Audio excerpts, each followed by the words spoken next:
বাংলাদেশে জনগণ যেভাবে সরকারকে অবিশ্বাস করা শুরু করেছিল, নেতা মন্ত্রীদেরকে অবিশ্বাস করা শুরু করেছিল, আমাদের কাছে মনে হয়েছে গত 2 মাসে সরকারের উপরে জনগণের আস্থা ফিরে এসেছে। বিশেষ করে আমরা দেখেছি মাননীয় প্রধানমন্ত্রী জনাব তারেক রহমানের উপরে জনগণের আস্থা ফিরে এসেছে।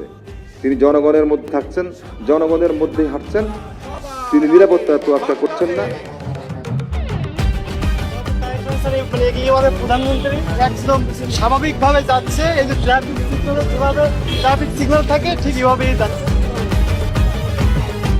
জনগণের কাছে যে সমস্ত আশা ভরসা, যে সমস্ত প্রতিশ্রুতি দিয়েছিলেন, তিনি প্রত্যেকটি প্রতিশ্রুতি পালনের চেষ্টা করছেন। এবং আমার কাছে মনে হয়েছে আমাদের এই 60 দিনের সবচেয়ে বড় অর্জন, বাংলাদেশের জনগণ তারেক রহমানকে বিশ্বাস করেছে, তারেক রহমান বাংলাদেশের জনগণকে বিশ্বাস করেছে।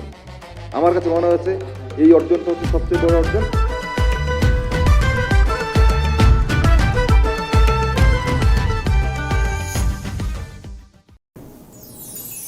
আপনারা দেখছেন ওপেন মিডিয়া সেল।